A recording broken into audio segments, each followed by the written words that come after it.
Hallo und herzlich willkommen zum Deutschblitz-Podcast. Heute sprechen wir darüber, warum Deutsche so gerne meckern. Du steigst in den Zug. Er hat nur 5 Minuten Verspätung. Du hast deinen Sitzplatz, du hast deinen Kaffee. Eigentlich ist die Welt in Ordnung. Und trotzdem sagt jemand in der Reihe hinter dir völlig frustriert: Na super, läuft ja wieder.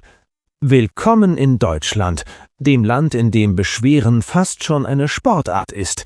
Und vielleicht das einzige Land der Welt, in dem Meckern eine echte soziale Kompetenz ist. Herzlich willkommen zu einer neuen Folge des Deutschblitz-Podcasts. Mein Name ist Lukas. Heute sprechen wir über den wahren Nationalsport der Deutschen.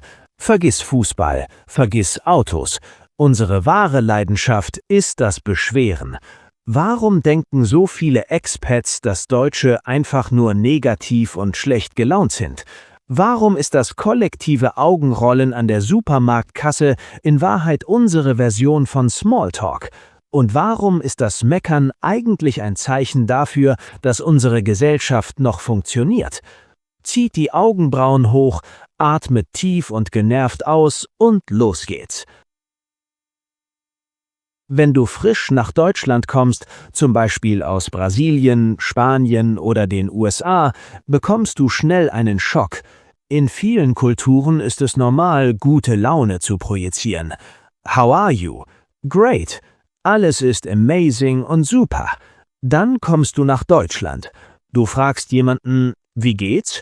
Die Antwort: Muss ja. Oder schlechtes Wetter heute, was? Für einen Ausländer wirkt das deprimierend. Man denkt: Meine Güte, sind die alle unglücklich? Aber das ist ein massives kulturelles Missverständnis. Meckern in Deutschland ist keine Negativität. Es ist kein echtes Unglück. Es ist eine Art emotionales Ventil. Deutschland ist ein Land mit extrem hohen Erwartungen an Ordnung und Qualität. Wenn etwas zu 99% funktioniert, freuen wir uns nicht über die 99%. Wir fokussieren uns sofort auf das 1%, das kaputt ist. Das ist kein Drama, das ist schlichtweg ein hohes Qualitätsbewusstsein. Lass uns ein bisschen tiefer in die Psychologie eintauchen. Warum stört uns dieses 1% so sehr? Wir Deutschen lieben Systeme. Ordnung gibt uns Sicherheit. Wir glauben daran, dass die Dinge ordentlich laufen sollten. Wenn der Zug 5 Minuten zu spät kommt oder wenn das Amt einen Fehler macht, dann ist das nicht einfach nur ein kleines Alltagsproblem. Es ist ein Riss in der Matrix. Wenn ein Deutscher meckert, drückt er damit seine Erwartungshaltung aus. Er sagt der Welt: Ich weiß, dass wir das besser können. Merke dir diesen Satz. Er ist der Schlüssel zur deutschen Seele. Wer meckert, hat noch nicht aufgegeben. Wenn ein Deutscher aufhört, sich über die Deutsche Bahn, die Steuern oder das Wetter zu beschweren, dann solltest du dir Sorgen machen. Denn dann ist ihm alles egal. Das Meckern ist unsere indirekte Form von gesellschaftlichem Engagement. Kommen wir zum faszinierendsten Aspekt, der sozialen Funktion. Deutsche sind nicht gut im klassischen Smalltalk. Über das Wetter zu reden ist uns oft zu oberflächlich. Aber gib uns einen gemeinsamen Feind und wir werden sofort zu besten Freunden. Stell dir vor, du stehst im Supermarkt. Die Schlange ist lang, es ist nur eine Kasse geöffnet. 2 völlig fremde Menschen stehen nebeneinander. Sie würden normalerweise nie ein Wort miteinander wechseln.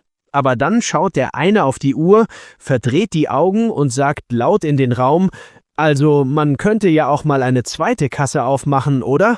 Der andere nickt sofort zustimmend. Ja, immer dasselbe hier. Unglaublich. Boom, schon sind sie ein Team. Das ist deutsches Teambuilding. Gemeinsamer Frust verbindet. Wenn du als Expat auf der Arbeit im Pausenraum nicht weißt, was du sagen sollst, beschwere dich über den neuen Drucker oder die Kaffeemaschine. Du wirst sehen, deine deutschen Kollegen werden dich sofort in ihr Herz schließen. Bevor wir gleich zu meinem persönlichen Lukas-Moment an einer Bushaltestelle kommen und klären, warum wir das schwäbische Lob erfunden haben, ein kurzer Stopp. Möchtest du dich auch mal so richtig über den YouTube-Algorithmus beschweren? Das musst du gar nicht. Du kannst ihn einfach besiegen. Gib diesem Video ein Like, abonniere den Kanal und aktiviere die Glocke. Das sorgt für Struktur, Ordnung und einen reibungslosen Ablauf auf deinem Bildschirm. Danke für deine bürokratische Mitarbeit. Und jetzt zurück zum gepflegten Frust. Ich muss zugeben, auch in mir steckt dieser Reflex tief drin. Ich stand einmal mit einem spanischen Freund in Berlin an einer Bushaltestelle. Es regnete leicht. Auf der digitalen Anzeige stand, der Bus kommt um 14:12 Uhr. Es wurde 14:13 Uhr, 14:14 Uhr, 14:15 Uhr. Ich merkte, wie ich unruhig wurde. Ich schaute auf meine Uhr. Ich schnaubte. Ich murmelte vor mir her, typisch, man kann sich echt auf nichts mehr verlassen.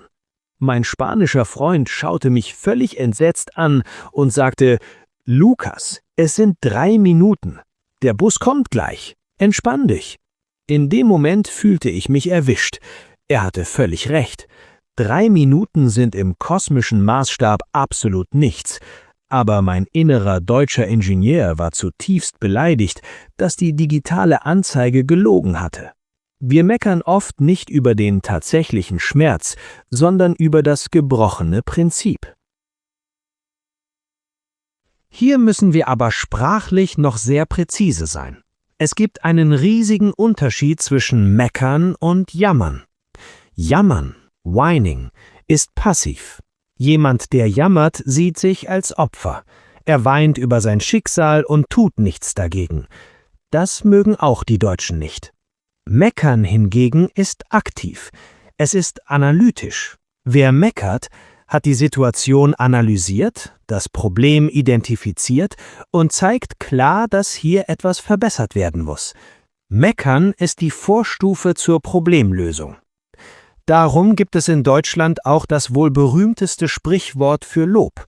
Vor allem im Süden Deutschlands, in Schwaben, sagt man, nicht geschimpft ist genug gelobt. Wenn ein Deutscher nicht meckert, ist das die höchste Form der emotionalen Bestätigung, die du jemals von ihm bekommen wirst. Die Stille ist dein Applaus. Was lernen wir daraus? Viele Ausländer denken, die Deutschen sind negativ. Aber vielleicht sind sie einfach nur ehrlich. Wir setzen uns keine künstliche Maske der ständigen Euphorie auf. Wir sagen, was ist. Und wir lieben das Meckern, weil es zeigt, dass uns unser Umfeld, unsere Infrastruktur und unsere Mitmenschen nicht egal sind. Mein Rat an alle Expats: Nehmt das Meckern nicht persönlich. Lasst euch davon nicht runterziehen. Wenn euer deutscher Nachbar sich bei euch über das Wetter beschwert, will er euch nicht den Tag verderben. Er lädt euch gerade zum sozialen Tanz ein. Nickt einfach, seufzt tief und sagt, ja, ganz furchtbar heute. Herzlichen Glückwunsch, ihr seid gerade richtig gute Freunde geworden. Vielen Dank fürs Zuhören. Ich hoffe, ihr versteht jetzt, warum ein kleiner Beschwerdechor am Bahnhof eigentlich Musik in den Ohren der deutschen Gesellschaft ist. Vergesst nicht, diesen Kanal zu abonnieren. Schreibt mir in die Kommentare, worüber habt ihr euch in Deutschland schon so richtig schön beschwert? Gibt es etwas, worüber ihr mittlerweile genauso meckert wie ein echter Deutscher? Teilt es mit uns. Macht's gut, bleibt kritisch und vergesst nicht, solange in Deutschland noch jemand meckert, funktioniert das System noch. Tschüss. Tschüss und bis bald. Vielen Dank fürs Zuhören. Abonniert für mehr.